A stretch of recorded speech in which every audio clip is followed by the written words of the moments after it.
picking up from last week, we are still waiting on a delivery from Amazon for the lugs to finish up the main electrical connections, but that doesn't mean that we don't have a lot of work yet left to do in here. So I think what we're going to move into now is finishing out, or not fully finishing out, but putting some insulation and some framework roughing in on the sides so that we're going to be able to build our benches and things out in the future. And we may even be able to get to putting our flooring, our final flooring, in the truck bed here soon.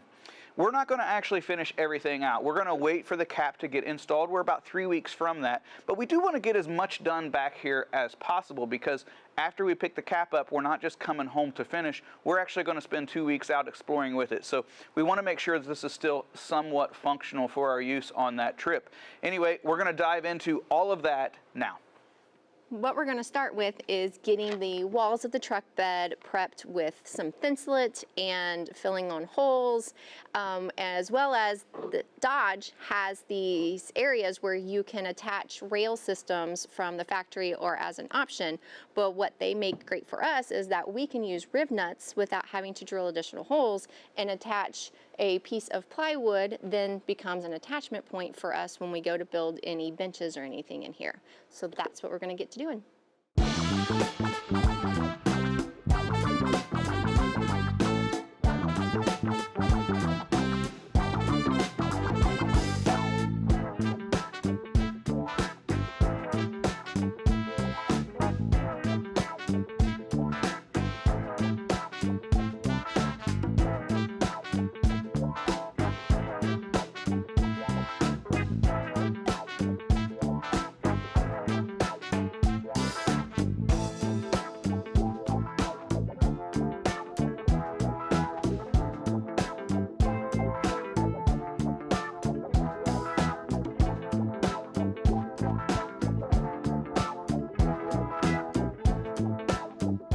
Well, I know it doesn't look like too much there, but with that little bit of insulation and now that plywood mounted to the side, I think that's actually going to be our stopping point. Again, the main point there is so we could start adding some of the structure that will end up being benches and some other things, but I think we're going to wait on much of that until we get back with the cap actually on the truck to build out.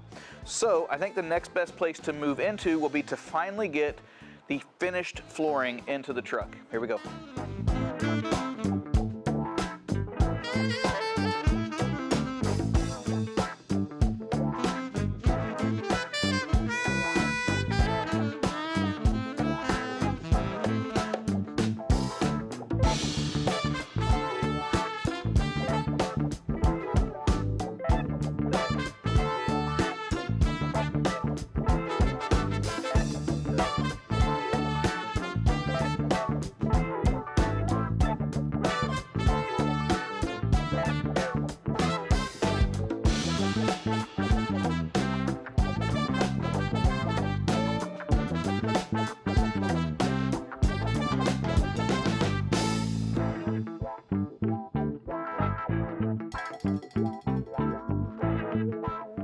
Well, there you go, flooring in. I gotta tell you, I am super pleased with it. And while that wasn't an overly difficult task, we actually have installed this exact same brand of flooring throughout our home, about 1,700 square feet of it. So this was a very easy job, but I wasn't prepared for the transformation that it made, even if it was just in our spirits. By having the floor in here now, it really feels like we are actually accomplishing something. A lot of this is busy work, and it just doesn't really feel like we're getting anywhere.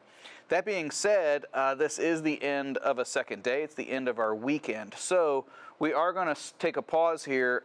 Through the week, I hope to get the lugs that will be in here. I also have another water tank that's going to be arriving, and then we've got some other hardware that we need to get, such as I'm going to get an aluminum strip, a piece of aluminum angle iron that will cap this off nicely, and also protect that edge a little bit. So hopefully all that stuff will arrive, and we will get going again for you right now.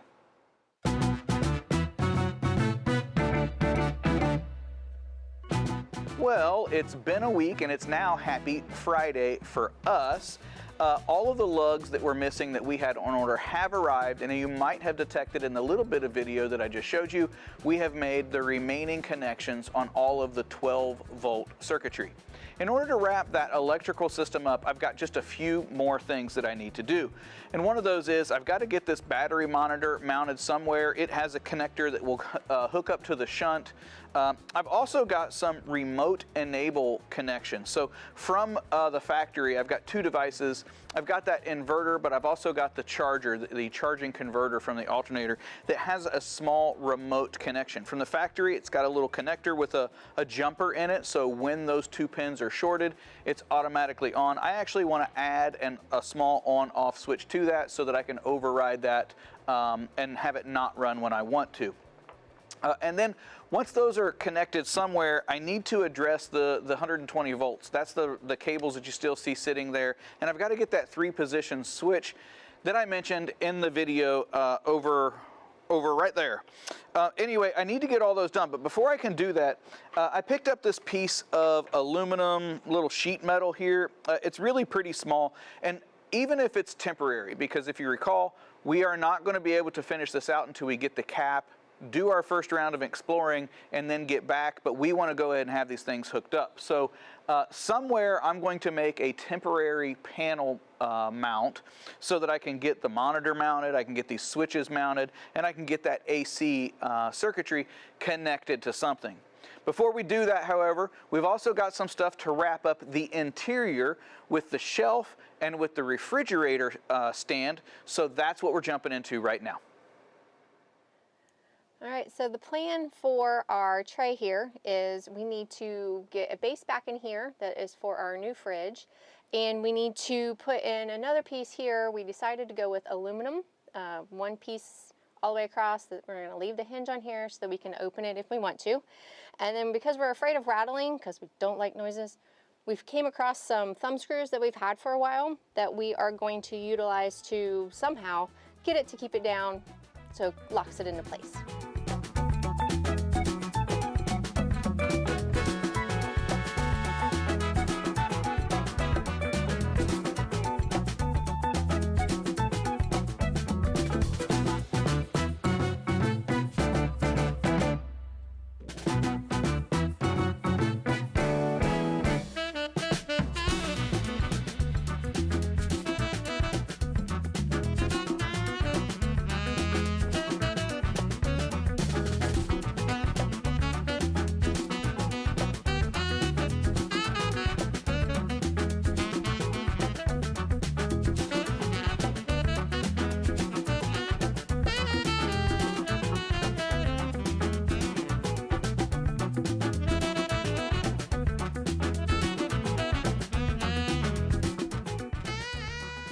Okay, shelf in and done. New fridge also installed. The only thing we need to do is get it plugged in.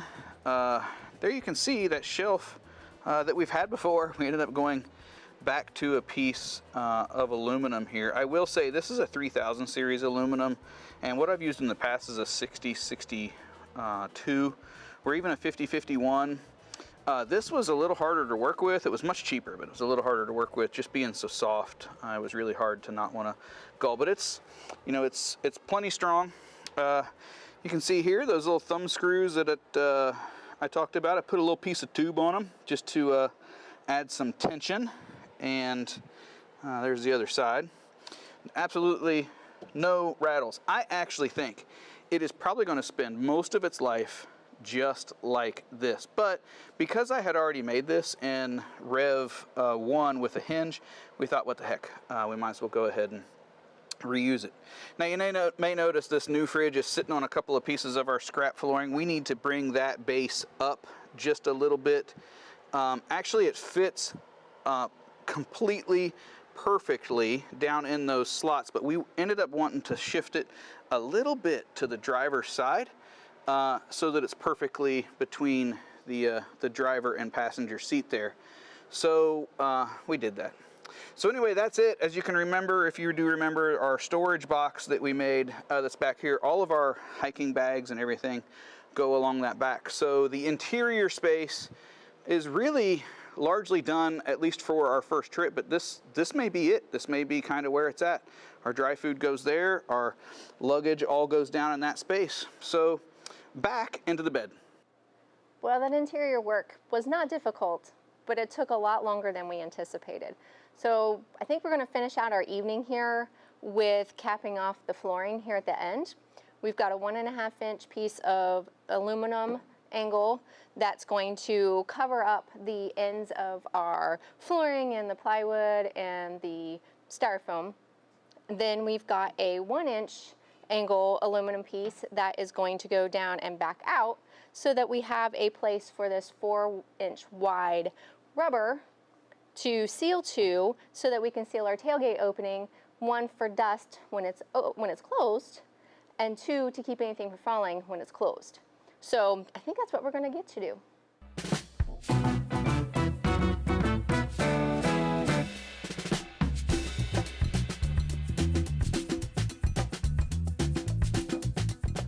Well, there you go. I hope you agree. It looks so much better now to not see the end grain of the wood and the flooring and everything. The way we fasten this is into the end grain of that plywood. We've pre-drilled, it's secured very nicely, but that's going to allow that flooring to float. Now, one thing you may be thinking about this flooring, especially since we did it, is, hey, it's supposed to be a floating floor, Jay. How are you going to handle all of your cabinets and everything? Well, our thought there is that this is a worst case scenario. This will get us through our first trip that we've got coming, and we can quickly pull pieces out as needed when we get ready to do the rest of the interior. Same kind of goes for the seal. This is a good foundation for us to attach seals to seal the tailgate up to try to keep dust when we're on gravel and dirt roads from moving inside, but that's all we're going to do with this right now. Today, this morning, it's a new day. We are going to move back to the electrical system. I'm going to add a board up there to sort of separate that piece of the cab, and that's because when we make this next trip here in a few weeks, we're still going to be using a lot of our totes and still using this very much just like an open truck bed, and I won't want things sliding forward and getting into the electrical. So that's also going to give me a place to mount that panel I talked about, so I can put a temporary location for the switches to run the battery heaters, also to put that battery monitor system in there, and a few other things. So that's what we're going to dive into right now. Well, fast forward, that separation board is now in and done. Now, funny thing, this isn't actually a loss of space for us because we had a roll-up aluminum tonneau cover, and this is actually shallower than the bed space that we lost with that. So over here somewhere is where I'm going to put that temporary electrical panel, which I have started on over here. So I'm just using a scrap piece of plywood, and then I'm going to mount all my switches and everything to this aluminum. Now, I went ahead and made a couple bends because this is really pretty flimsy. It works out really well for mounting the switches, but it won't have much support. So that fits that real tight, and now I can put much stronger holes in this aluminum. I'll probably do a full window cut out here for the switches to go along, but that's what I'm into now. So here is the board, and I can show you the back. So basically, I just made a relief where the switches are all just mounted in the aluminum, and they're real nice. And then I've got to find some screws here to work with this, but this is that 3-way AC switch, so we can decide whether we're going to connect to shore AC or use our inverter AC. So I left just a little bit of wood top and bottom to sort out the mount, which is what I got to do now. Okay, here's what we came up with to mount. Really a very simple little thing. I still haven't put the AC 3-way switch in just yet, and that's because I want to get some of the other wiring done. So we've worked really hard so far to keep everything here pretty neat, and the rat's nest is about to begin. Just because it's temporary. So I mentioned that I was going to have a couple of switches for the remote enables. I've got those wires set up here.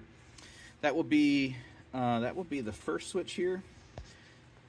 This one will be to turn on or enable our inverter. This next one will be to turn on or turn on the enable the charger off of the alternator. I've got one for what will be when I get them connected, the heaters for the batteries. Another one that is dedicated to the heater that will go to our water tank. We haven't got to that just yet, but it will go to the water tank. And the next one is for a water pump when we get that turned on. The last one is for, well, we don't know. For symmetry, it made sense to add it, and we figured we might add something yet in temporary phase. So there it is. Now, let the rat's nest begin. All right, here we are, all done. We have a functioning electrical system. We have actually tested everything, and I was able to keep the temporary rat's nest honestly pretty well contained, I think. So the cable that you see kind of hiding back there, that is where we will connect to shore power. Shore power runs the fridge that is inside the truck. It runs that charger, and it will run that outlet when we are selected to shore power, which is this way. And then when we want to run on our inverter, then now the inverter is running. So that cable does absolutely nothing. That does absolutely nothing, but that still has 120 volts on it. So all these wires and a lot of this, you know, when we build out the actual camper portion and the furniture, we're going to put outlets and make it a lot more sexy. But for now, this is what we got, and I'm pretty happy. This is a pretty big milestone for us to have this functioning. And with that milestone, we are going to wrap this week's video up. Yep, that's right. Next week, we're going to be moving into the water system, the tank heater, getting the pump mounted and those kind of things. Even though, again, you've heard it, temporary. We want to make sure we've got water. And specifically, rather than using jugs on this trip Yeah. when we go out west, we want to have heated water because it's still winter and we know it's going to be cold. Yep. So anyway, that water system and potentially wrapping up the final things before we head west to pick up the cap, and then we're going to do some exploring as well. Please subscribe and hit that notification bell so you don't miss anything, and we will see you soon. Bye. Bye-bye.